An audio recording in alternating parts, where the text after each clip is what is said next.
Good morning dear students. കഴിഞ്ഞ ക്ലാസ്സിൽ നമ്മൾ ഇൻകം ആൻഡ് എക്സ്പെൻഡിച്ചർ അക്കൗണ്ട് എന്താണെന്ന് പഠിച്ചു, അതിൻ്റെ ഫീച്ചേഴ്സ് എന്താണെന്ന് പഠിച്ചു. പിന്നെ അതിനുശേഷം എന്താ നമ്മൾ പഠിച്ചത്?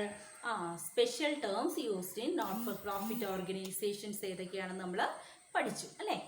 അപ്പം അതിനകത്ത് നമ്മൾ ഏതൊക്കെയാണ് പഠിച്ചത് നിങ്ങൾക്ക് ഓർമ്മയുണ്ടാകുമല്ലോ അല്ലേ. അതിൽ പ്രധാനപ്പെട്ട ഒരു ഐറ്റമാണ് സബ്സ്ക്രിപ്ഷൻ എന്ന് പറയുന്നത്. സബ്സ്ക്രിപ്ഷൻ എന്ന് പറയുന്നത് ഒരു നോട്ട് ഫോർ പ്രോഫിറ്റ് ഓർഗനൈസേഷനെ സംബന്ധിച്ച് ഏറ്റവും ഇമ്പോർട്ടൻ്റ് ആയിട്ടുള്ള ഒരു മെയിൻ സോഴ്സ് ഓഫ് ഇൻകം എന്ന് തന്നെ നമുക്ക് സബ്സ്ക്രിപ്ഷനെ പറയാം. അപ്പം സബ്സ്ക്രിപ്ഷനെ ബേസ് ചെയ്ത ഒരു പ്രോബ്ലമാണ് ഇന്ന് ഞാൻ നിങ്ങൾക്ക് ഇവിടെ പരിചയപ്പെടുത്താനായിട്ട് പോകുന്നത്. എങ്ങനെയാണ് സബ്സ്ക്രിപ്ഷൻ ഇൻകം ആൻഡ് എക്സ്പെൻഡിച്ചർ അക്കൗണ്ടിൽ ഒക്കെ നമുക്ക് ട്രീറ്റ് ചെയ്യുന്നത് നമുക്കൊന്ന് നോക്കാം അല്ലേ. അപ്പോൾ ശരി, ഒരു ക്വസ്റ്റ്യൻ ഞാനിവിടെ സബ്സ്ക്രിപ്ഷനുമായി ബന്ധപ്പെട്ട് നിങ്ങളെ പരിചയപ്പെടുത്താൻ പോവുകയാണ്. നമുക്ക് ആ ക്വസ്റ്റ്യൻ ഒന്ന് നോക്കാം. ക്വസ്റ്റ്യൻ ശ്രദ്ധിക്കുക. Find the total amount of subscription to be credited to income and expenditure account for the year ending 31st December 2008 from the following details. ഈ ഐറ്റംസ് വായിക്കുകയാണ്. Subscription received during the year 2008 rupees 20,000. Subscription outstanding on 31/12/2007 rupees 1,000. Subscription received in advance on 31/12/2008 amount 3,000. Subscription outstanding on 31/12/2008 4,000. Subscription received in advance on 1/1/2008 amount 5,000. ഇത്രയുമാണ് നമുക്കിവിടെ ക്വസ്റ്റിനകത്ത് തന്നിരിക്കുന്നത്. മനസ്സിലായല്ലോ? ഇപ്പം ഇത് 2008 December 31 വരെയുള്ള സബ്സ്ക്രിപ്ഷൻ്റെ കാര്യമാണ് ഇവിടെ പറയുന്നത് അല്ലേ. അപ്പം നമുക്ക് നമ്മുടെ ഇവിടുത്തെ ഫിനാൻഷ്യൽ ഇയർ നമുക്ക് 2 വർഷം ഇവിടെ തന്നിട്ടുണ്ട്. 2008 തന്നിട്ടുണ്ട്, 2007 തന്നിട്ടുണ്ട്. അപ്പോൾ കറണ്ട് ഇയർ നമുക്ക് പ്രധാനമായും സബ്സ്ക്രിപ്ഷൻ്റെ കാര്യം ചെയ്യുമ്പോൾ, സബ്സ്ക്രിപ്ഷൻ്റെ പ്രോബ്ലം ചെയ്യുമ്പോൾ അതൊരു ഇൻകം ആൻഡ് എക്സ്പെൻഡിച്ചർ അക്കൗണ്ട് ആണ് എങ്കിൽ നമ്മൾ പ്രത്യേകം ഒരു കാര്യം ശ്രദ്ധിക്കണമെന്ന് പറഞ്ഞു. നമ്മൾ കറണ്ട് ഇയർ എമൗണ്ട് മാത്രമേ എടുക്കാറുള്ളൂ. അല്ലെങ്കിൽ പ്രീവിയസിൻ്റെയോ സബ്സിക്വൻറ്റ് ഇയേഴ്സോ ഒന്നും നമ്മൾ എവിടെ എടുക്കാറില്ല, ഒരു ഇൻകം ആൻഡ് എക്സ്പെൻഡിച്ചർ അക്കൗണ്ടിൽ എടുക്കാറില്ല. ഓക്കെ ആണല്ലോ? ശരി. അപ്പം നിങ്ങൾ ഇവിടുന്ന് ശ്രദ്ധിച്ചേ. ക്വസ്റ്റ്യൻ ഒന്നുകൂടി ഞാൻ വായിക്കാം. Subscription received during the year 2008 rupees 20,000. അപ്പം നമ്മുടെ ക്വസ്റ്റ്യൻ അത് 2008 തന്നിട്ടുണ്ട്, 2007 തന്നിട്ടുണ്ട്. അങ്ങനെയാണെങ്കിൽ നമ്മുടെ കറണ്ട് ഇയർ ഇതിനകത്ത് ഏതായിരിക്കും? 2007 ആണോ 2008 ആയിരിക്കുമോ? യെസ്, 2000 ഏതാണ്? 2008 ആണ്. ഇതാ ഇവിടെ ക്വസ്റ്റ്യൻ തന്നിട്ടുണ്ട്. Four the year ending 31st December 2008. കണ്ട? അപ്പം അതാണ് 2008 എന്ന് പറയുന്നതാണ് നമ്മുടെ കറണ്ട് ഇയർ. ഇതിനെ ബേസ് ചെയ്തായിരിക്കും നമ്മൾ എന്ത് ചെയ്യുന്നത്? ആഡ് ചെയ്യുകയും ലെസ് ചെയ്യുകയൊക്കെ ചെയ്യുന്നത്. Subscription received during the year 2008 rupees 20,000. 2008 നമുക്ക് ആകെ കിട്ടിയ സബ്സ്ക്രിപ്ഷൻ എന്ന് പറയുന്നത് എത്രയാണ്? 20,000 രൂപയാണ്. എത്രയാണ്? 20,000. അടുത്തത് സബ്സ്ക്രിപ്ഷൻ ഔട്ട്സ്റ്റാൻഡിങ് ഓൺ 31/12/2007 rupees 1,000. നമുക്ക് 31/12/2007 അതായത് കഴിഞ്ഞ വർഷം നമുക്ക് സബ്സ്ക്രിപ്ഷൻ ഒരു 1,000 രൂപ കിട്ടാനുണ്ടായിരുന്നു അല്ലേ. അത് ചിലപ്പം ഈ വർഷം അത് കിട്ടിക്കാണും. ആ 20,000 അത് ഇൻക്ലൂഡഡ് ആയിരിക്കും. Subscription received in advance on 31/12/2008 rupees 3,000. എന്താണ്? Subscription received in advance. Subscription received in advance on 31/12/2008 amount 3,000 ആണ്. അതായത് ഈ 2008 ഡിസംബർ ആയപ്പോഴേക്കും നമുക്കൊരു 3000 രൂപ അഡ്വാൻസ് ആയിട്ട് സബ്സ്ക്രിപ്ഷൻ അഡ്വാൻസ് ആയിട്ട് ലഭിച്ചിട്ടുണ്ട്. അതിനർത്ഥം അത് ഈ വർഷത്തേതല്ല, അടുത്ത വർഷത്തെ 2009 സബ്സ്ക്രിപ്ഷനാണ് നമുക്കിവിടെ അഡ്വാൻസ് ആയിട്ട് കിട്ടിയിട്ടുള്ളത്.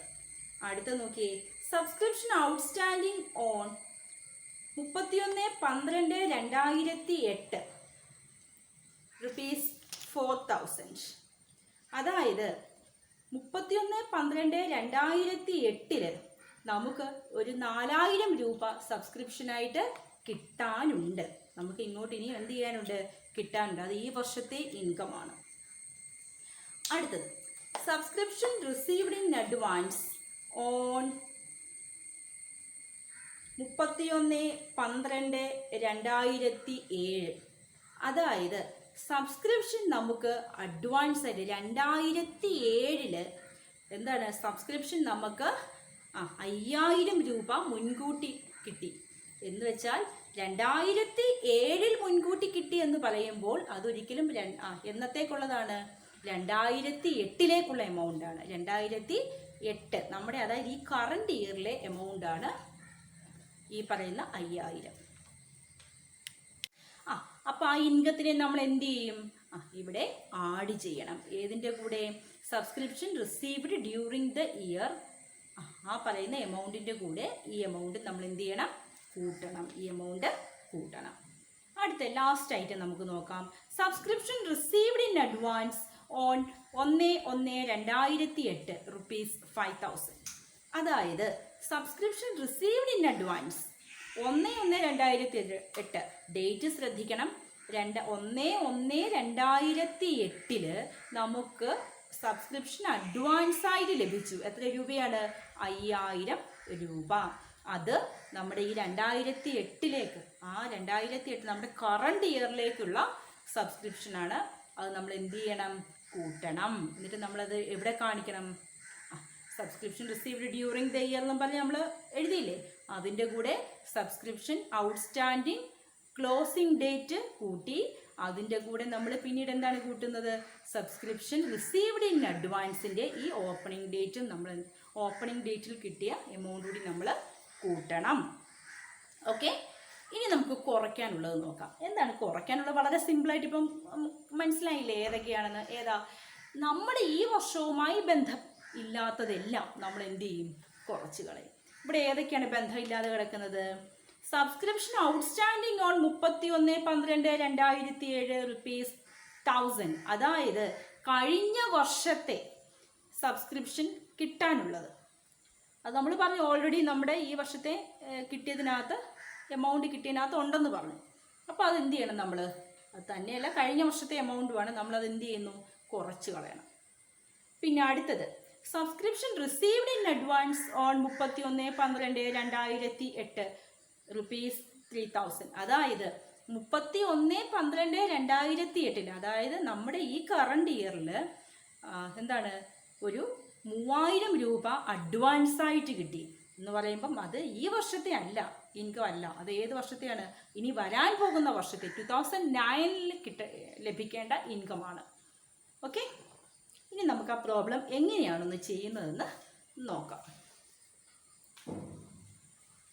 ആദ്യം നമുക്കത് എങ്ങനെ ചെയ്യുന്നത് നോക്കാം. ആദ്യം നമുക്ക് കോളം വരയ്ക്കുക.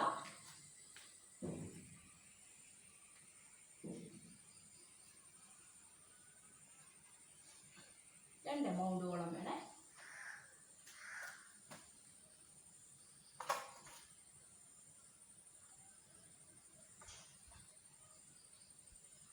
ഓക്കെ, അപ്പം ആദ്യം നമ്മൾ എന്താ എഴുതേണ്ടത്? Subscription received during the year എന്ന് എഴുതുക. അപ്പോൾ ഇതാ ഇവിടെ എഴുതണം, subscription received during the year.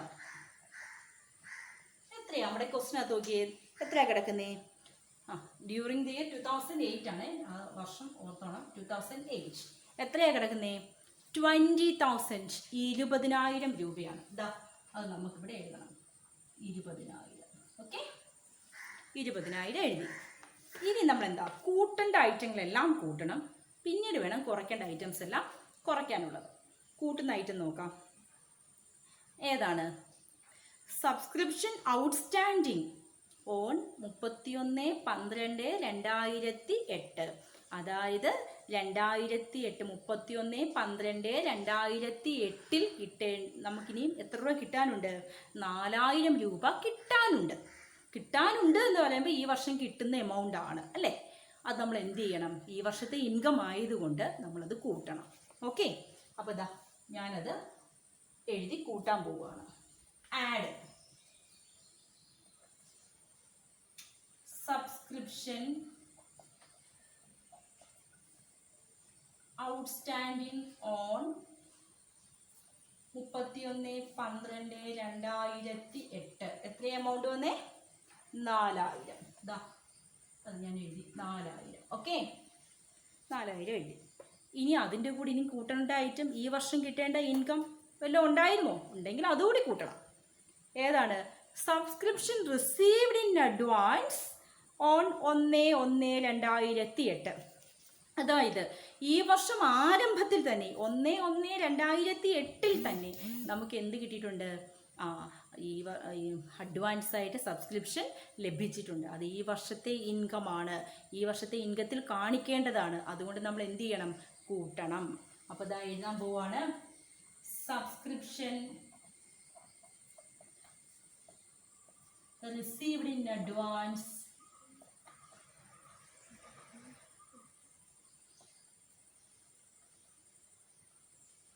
On 1/1/2008.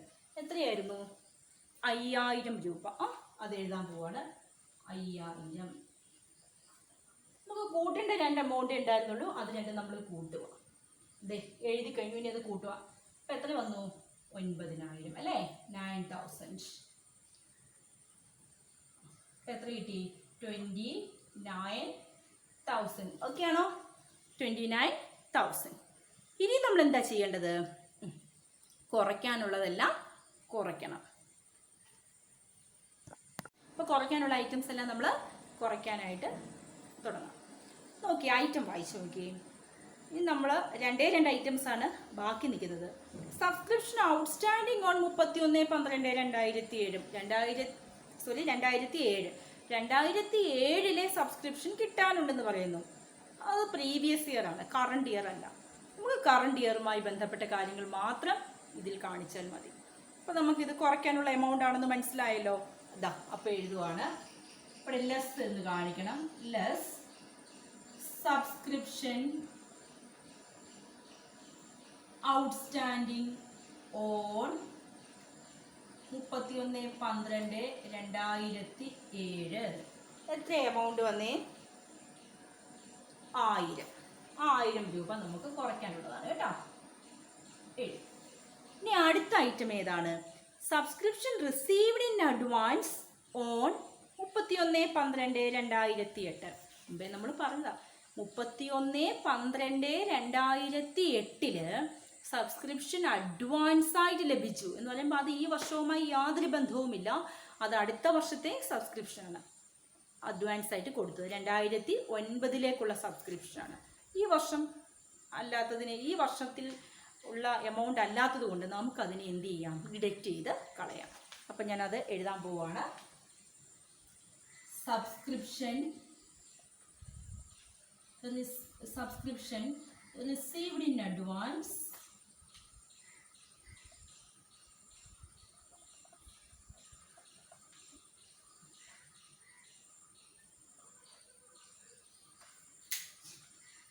On 31/12/2008. എത്രയായിരുന്നു എമൗണ്ട്? 3,000 റുപ്പീസ് ആണ്. എത്ര? 3,000.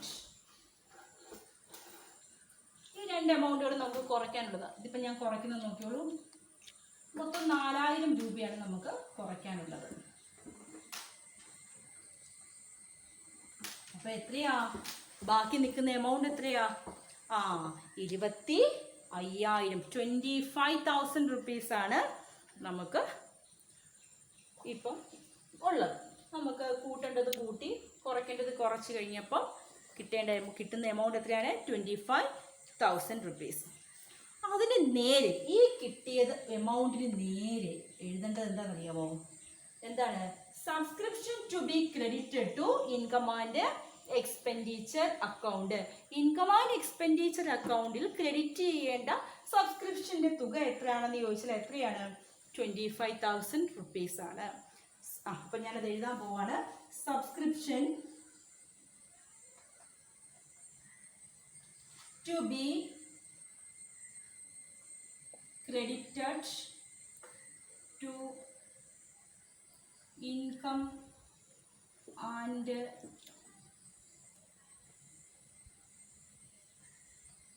expenditure account. Okay.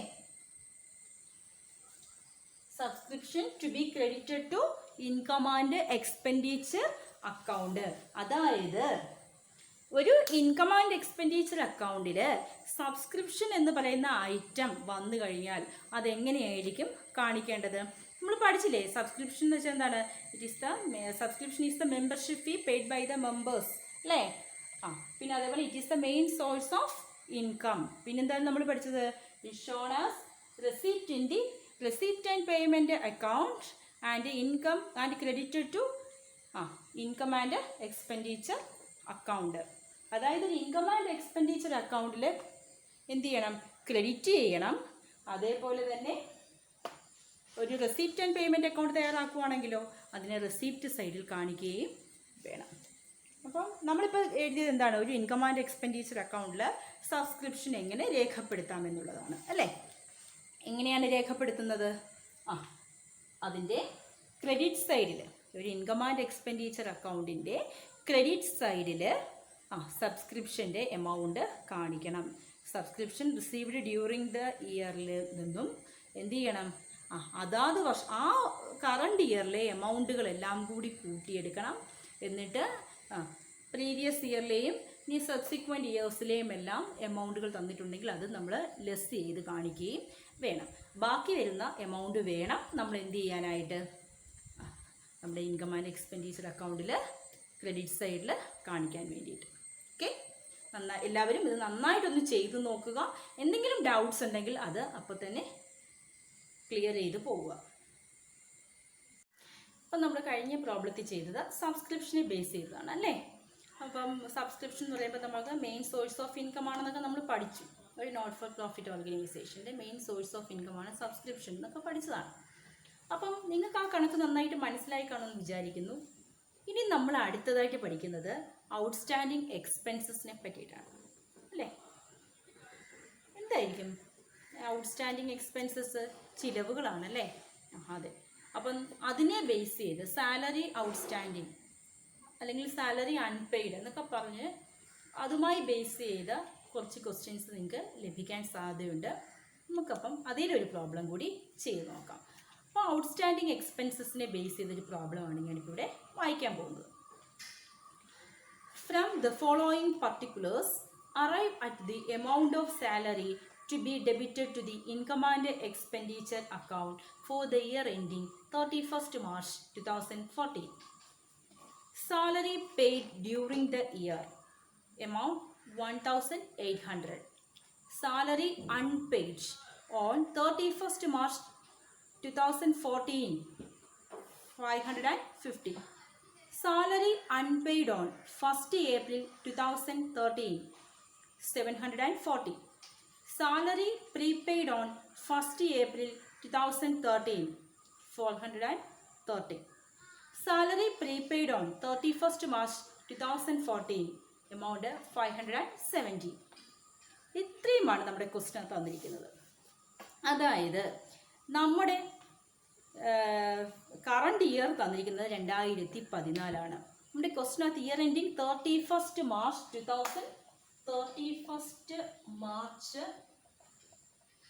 2014 ആണ് തന്നിരിക്കുന്നത് അല്ലേ? ആണല്ലോ. അപ്പോൾ അതിൻ്റെ നമ്മുടെ കറണ്ട് ഇയർ ഏതാണെന്ന് മനസ്സിലായല്ലോ. 2014 കറണ്ട് ഇയർ.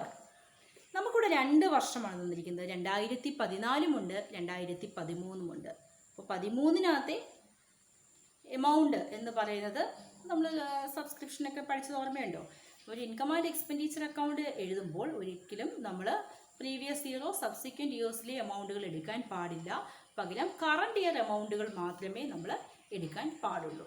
ഓക്കെ, ആ ഒരു ഓർമ്മ എപ്പോഴും നിങ്ങളുടെ മനസ്സിൽ ഉണ്ടായിരിക്കണം. അപ്പം ഞാൻ നിങ്ങളുടെ ക്വസ്റ്റ്യൻ ഒന്ന് അനലൈസ് ചെയ്യാം. Salary paid during the year, അതായത് ഡ്യൂറിങ് ദ 2014 നമ്മുടെ കറണ്ട് ഇയർ. 2014 നമ്മൾ കൊടുത്ത സാലറി എന്ന് പറയുന്നത് 1800 രൂപയാണ്. Salary unpaid on 31 March 2014. 2014 March 31 ആയപ്പോൾ 550 രൂപ കൂടി സാലറി കൊടുക്കാനുണ്ട് അല്ലേ? അപ്പം 2014 വർഷമാണ്. 2014 31 മാർച്ചാണ്. അതായത് ഈ ഫിനാൻഷ്യൽ ഇയറാണ്, അല്ലെങ്കിൽ ഈ കറണ്ട് ഇയറാണ്. ഈ കറണ്ട് ഇയറിൽ 550 രൂപയും കൂടി കൊടുക്കാനുണ്ടെന്ന് പറയുമ്പം ഈ വർഷത്തെ എക്സ്പെൻസസ് ആണ്. അതുകൊണ്ട് നമ്മൾ എന്ത് ചെയ്യണം? അത് ഈ വർഷത്തെ എക്സ്പെൻസസിനകത്ത് കാണിച്ചേ മതിയാകും. ഓക്കെ, അടുത്തത് സാലറി അൺപെയ്ഡ് ഓൺ 1 ഏപ്രിൽ 2013. അതായത് 2013 ഏപ്രിൽ 1 സാലറി കൊടുക്കാനുണ്ട് എന്നാണ് പറയുന്നത്. കൊടുത്തിട്ടില്ല എന്ന് പറയുന്നു. അതെത്രയാണ്? 740 രൂപ. അത് എന്തായാലും ഓൾറെഡി ഈ വർഷം അത് കൊടുത്തു കാണും. അത് നമ്മുടെ ഈ 1800-നകത്ത് ഇൻക്ലൂഡഡ് ആയിരിക്കും. അത് ഈ വർഷത്തെ എമൗണ്ടേ അല്ല. ഈ വർഷവുമായി നമുക്ക് യാതൊരു ബന്ധവും ഇല്ല. അതപ്പം എന്ത് ചെയ്യേണ്ട? ലെസ് ചെയ്യേണ്ട എമൗണ്ടാണ്. Salary prepaid on 1 April 2013. അതായത് 2013 April 1 salary prepaid means paid in advance അല്ലേ? അഡ്വാൻസ് ആയിട്ട് കൊടുത്തു. എത്രയാണ്? 430 രൂപ. 2013 കൊടുത്തു. അതായത് കഴിഞ്ഞ വർഷം, കഴിഞ്ഞ ഇയറിൽ, കഴിഞ്ഞ വർഷം 2013 430 രൂപ അഡ്വാൻസ് ആയിട്ട് കൊടുത്തു എന്ന് പറയുമ്പോൾ അത് ഈ വർഷത്തേക്കുള്ളതാണ് അല്ലേ? അത് നമ്മൾ എന്ത് ചെയ്യണം? ആഡ് ചെയ്യേണ്ട എമൗണ്ടാണ്. ഈ വർഷം കാണിക്കേണ്ട എക്സ്പെൻസസ് ആണ്, എക്സ്പെൻസസിനകത്ത് ഉൾപ്പെടുന്നതാണ്. അടുത്തത് salary prepaid on 31 March 2014 570 rupees. അതായത് 2014 മാർച്ച് 31 ഒരു 570 രൂപ. അപ്പം നോക്കിയേ, നമ്മളെന്താ പറയുക? 570 രൂപ അല്ലേ? അപ്പം 31 മാർച്ച് 2014 അഡ്വാൻസ് ആയിട്ട് സാലറി കൊടുത്തിട്ടുണ്ട് എന്ന് പറയുമ്പോൾ അത് ഒരിക്കലും 2014-ലേക്കുള്ളതല്ല. പിന്നെ എങ്ങനെയാണ്? 2015-ലെ എക്സ്പെൻസസിനകത്തെ നമുക്കത് കാണിക്കാനായിട്ട് സാധിക്കത്തുള്ളൂ. നമ്മുടെ ഈ കറണ്ട് ഇയറുമായിട്ട് അതിന് യാതൊരു ബന്ധവും ഇല്ല. അപ്പം തീർച്ചയായിട്ടും ഇത് എന്ത് ചെയ്യണം? ഡിഡക്റ്റ് ചെയ്ത് കളയേണ്ട എമൗണ്ടാണ്. ഓക്കെ, അപ്പം നമുക്ക് ഈ പ്രോബ്ലം ഒന്ന് ചെയ്യാൻ നോക്കാം. അപ്പം ഞാൻ ഈ പ്രോബ്ലം ചെയ്യാൻ പോവാണ്. ഫസ്റ്റ് ആയിട്ട് എന്താ കൊടുത്തേക്കുന്നത്? Salary paid during the year. അപ്പം ഈ വർഷം നമ്മൾ കൊടുത്ത സാലറി എന്ന് പറയുന്നത് എത്രയാണ്? 1800. അപ്പം ഞാൻ എഴുതാൻ പോവുകയാണ്. Salary paid during the year 1800. Okay, അടുത്തത് സാലറി അൺപെയ്ഡ് ഓൺ 31 മാർച്ച് 2014 550. അതായത് 2014 മാർച്ച് 31 550 രൂപ സാലറി കൊടുക്കാനുണ്ട് എന്ന് പറയുമ്പോൾ 2014 നമ്മുടെ കറണ്ട് ഇയർ. കറണ്ട് ഇയറിലെ സാലറിയാണ് നമുക്ക് കൊടുക്കാനുള്ളത് അല്ലേ? അപ്പോൾ അതെന്ത് ചെയ്യണം? ആ എക്സ്പെൻസസ് ഈ വർഷം തന്നെ കാണിക്കേണ്ടതാണ്. അതുകൊണ്ട് നമുക്കിതിനെ ആഡ് ചെയ്യണം. ആഡ് സാലറി അൺപെയ്ഡ് അല്ലെ? നമുക്ക് ഔട്ട്സ്റ്റാൻഡിങ് എഴുതാം. സാലറി അൺപെയ്ഡ് ഓൺ 31/3/2014 എത്രയായിരുന്നു എമൗണ്ട്? 550. ഓക്കെ. ഇനി അടുത്തത് നോക്കിയേ. Salary unpaid on 1st April 2013 740. ഇനി 2013 ഏപ്രിലിൽ നമുക്ക് 740 രൂപ സാലറി കൊടുക്കാനുണ്ട് എന്ന് പറയുമ്പം ഈ വർഷവുമായി അതിന് യാതൊരു ബന്ധവുമില്ല. കഴിഞ്ഞ വർഷത്തെയാണ്, പ്രീവിയസ് ഇയറിലെ എമൗണ്ടാണ്. അത് ഈ 1800 ഇൻക്ലൂഡഡ് ആയിരുന്നു അല്ലേ? അപ്പം എന്ത് ചെയ്യണം? കഴിഞ്ഞ വർഷത്തെ എമൗണ്ട് ഒരിക്കലും നമുക്ക് ഈ വർഷം കാണിക്കേണ്ട ആവശ്യകത ഇല്ല. അതുകൊണ്ട് നമ്മൾ അതിനെ ഡിഡക്റ്റ് ചെയ്യാനുള്ളതാണ്. അപ്പം നമുക്കത് അവിടെ വേണ്ട. അടുത്തായിട്ട് നോക്കാം. Salary prepaid on 1st April 2013. നോക്കിയേ. Salary prepaid on 1st April 2013 430. അതായത് 2013 ഏപ്രിലിൽ 430 രൂപ അഡ്വാൻസ് ആയിട്ട് കൊടുത്തിട്ടുണ്ട്, സാലറി കൊടുത്തിട്ടുണ്ട് എന്ന് പറയുമ്പം 2013 കൊടുത്തു എന്ന് പറയുന്നത്, അഡ്വാൻസ് ആയിട്ട് കൊടുത്തു എന്ന് പറയുമ്പോൾ അത് ഏത് വർഷത്തേക്കാണ്? 2014 നമ്മുടെ കറണ്ട് ഇയറിലേക്കാണ്. ഓക്കെ എന്ന് പറയുമ്പം അത് നമ്മുടെ കറണ്ട് ഇയർ എക്സ്പെൻസസ് ആണ്. അതുകൊണ്ട് നമ്മൾ ഈ വർഷം അത് കൂട്ടണം. ഈ വർഷത്തെ എക്സ്പെൻസസിനകത്ത് കാണിക്കണം. അപ്പം ഞാൻ എഴുതാൻ പോവാണ്. എന്താണ്? സാലറി പ്രീപെയ്ഡ് ഓൺ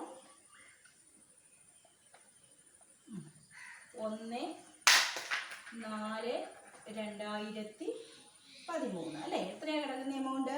430 രൂപ. ഇത്രയല്ലേ ഉള്ളൂ എമൗണ്ട്? ഉള്ളൂ.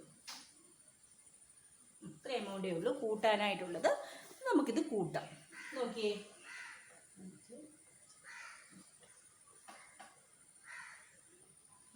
എത്ര നമുക്ക് കിട്ടിയേ? 2780 ആണ് കിട്ടിയേക്കുന്നത്.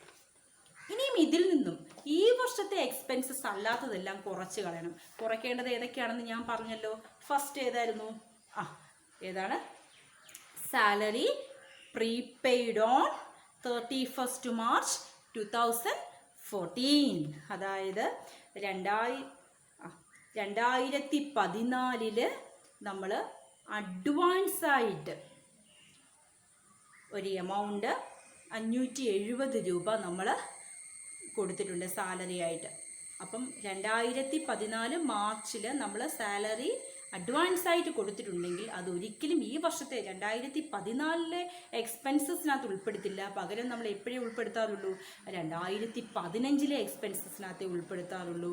അപ്പോൾ തീർച്ചയായിട്ടും അത് ഈ വർഷത്തെ എക്സ്പെൻസസിനകത്ത് പെടുന്നതല്ലാത്തതുകൊണ്ട് അതിനെ കുറച്ച് കളയുക. അപ്പോൾ അത് ഞാൻ കുറയ്ക്കാൻ പോവാണ്. ലെസ് സാലറി പ്രീപെയ്ഡ്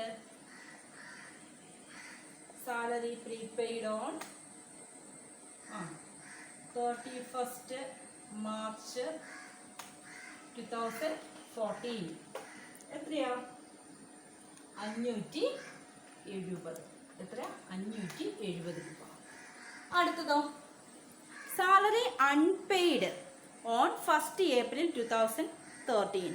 അതായത് 2013 ഏപ്രിൽ നമുക്ക് സാലറി കിട്ടാനുണ്ടെന്ന് പറഞ്ഞു കഴിഞ്ഞ വർഷം. അതൊരിക്കലും ഈ വർഷത്തെ എക്സ്പെൻസസിനകത്ത് വരുന്നതല്ല എന്ന് ഞാൻ പറഞ്ഞതാണ്. അപ്പോൾ അതും എന്ത് ചെയ്യണം? ഡിഡക്റ്റ് ചെയ്യണം. Less salary unpaid on 1st April 2013. എത്ര രൂപയായിരുന്നു അത്? 740. അപ്പം നമ്മളത് കുറച്ച് എഴുതാനുള്ളതാണ് അല്ലേ? അപ്പം ഞാനിത് ചെയ്യാൻ പോവാണ്.